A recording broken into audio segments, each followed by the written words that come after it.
we discussed about natural numbers, whole numbers, integers and rational numbers. I mean introduction to rational numbers. Today we will discuss in depth about rational numbers. Rational numbers.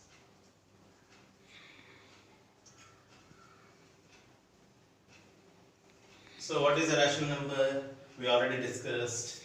Rational number is a number which is in the form of P by Q, where P and Q belongs to Z and Q is not equal to 0. Okay? A number which is in the form of P by Q, where P and Q belongs to Z. Z is nothing but the set of integers and Q is not equal to 0. Condition applied. So, I will simply ask you one question. 5. Is it a rational number or not a rational number? Your answer is, what is your answer? 5 is simply a whole number or 5 is simply a natural number. But I say 5 is also a rational number. Why? 5 can also be written as 5 by 1. 5 by 1. If denominator is 1, it is equal to the same. So 5 is equal to 5 by 1. So that is also a rational number. In the same way, minus 3. Minus 3 can be written as minus 3 by 1. In the same way, 75. 75 by 1. So these are the integers which can be expressed in the P by Q form by keeping 1 as the denominator. If you keep 1 as the denominator, that becomes a P by Q form. And the condition already satisfied because P and Q are integers and Q is a non-negative integer. Okay. So from this what you understood? All natural numbers and all whole numbers, I mean including 0. 0 can be written as 0 by 1, even 0. All natural numbers, all whole numbers, all integers are rational numbers because each and every natural number, each and every whole number, each and every integer can be expressed in the P by Q form. So all these numbers are considered as rational numbers. Okay, next.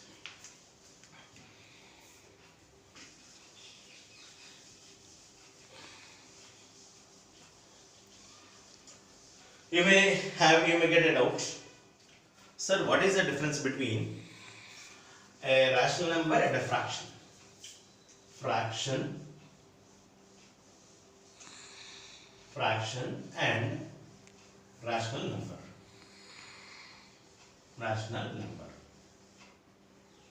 So what is the difference between a fraction and a rational number? For example, 7 by 2. 7 by 2, is it a fraction or a rational number? I say it is a fraction. It is a fraction as well as it is a rational number. It is a rational number. Okay. Another example, minus 11 by 7. Is it a fraction or a rational number? This is only a rational number. This is only a rational number. This cannot be called as fraction. So from this what you understood? We understood that a fraction does not contain any negative sign. Actually, what is a fraction? Fraction is nothing but a part of a whole. That means if you take a whole thing, suppose if you take a chocolate, it is divided into certain equal parts. Each part can be called as a fraction.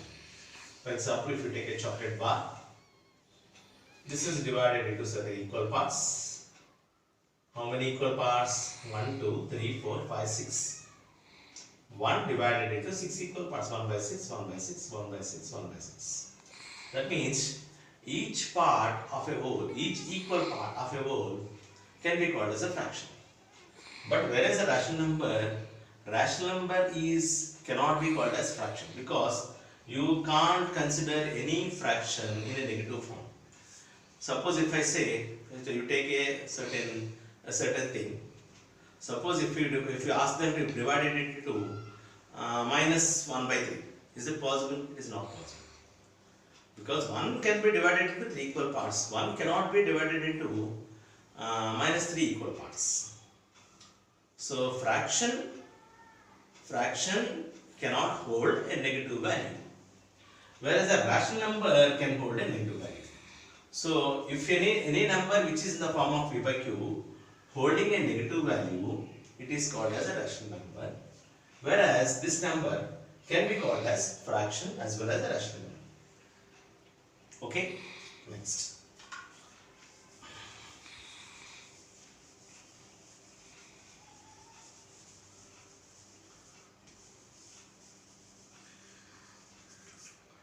So decimal numbers. Decimal numbers. Decimal numbers. What is a decimal numbers and a decimal fraction? Decimal fraction. What is a decimal number and a decimal fraction?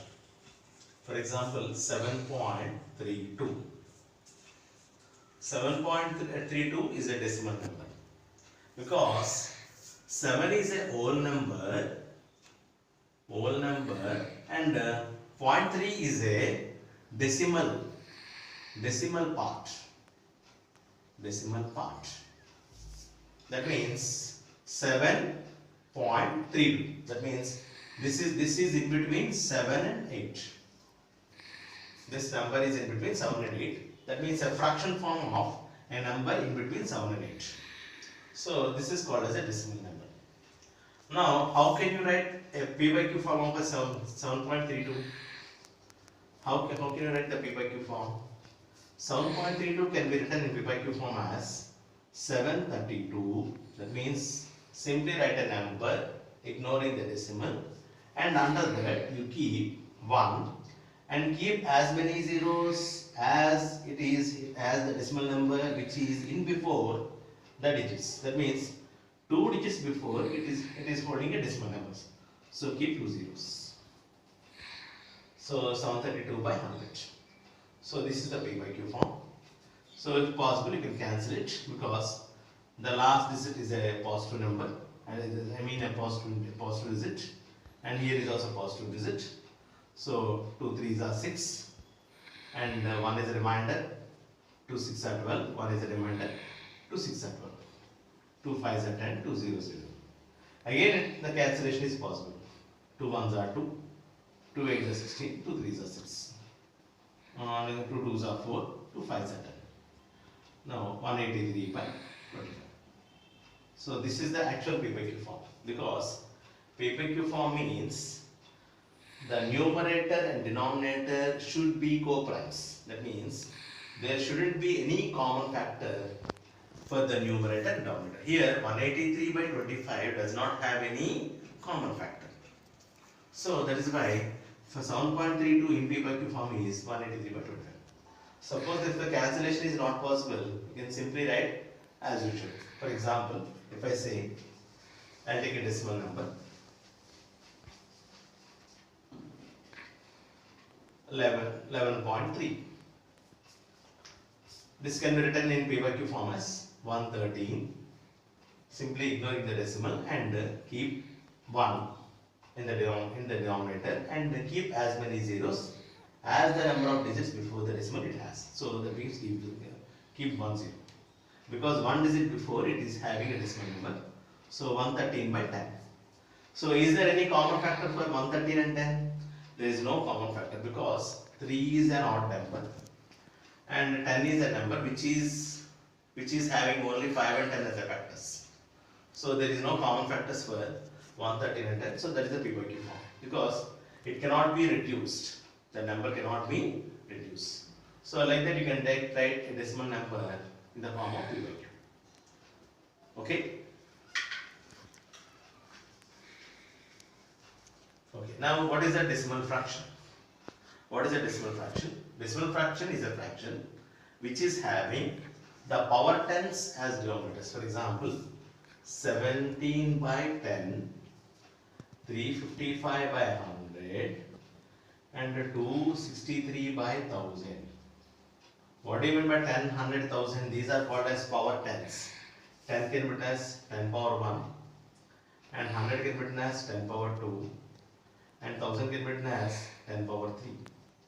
So the number which is having power tens as denominator, those are called as decimal fractions. Okay? Okay, now in the class, in the next section, we will discuss how to convert a decimal fraction into a decimal number and decimal number into a decimal fraction. Okay? Thank you very much.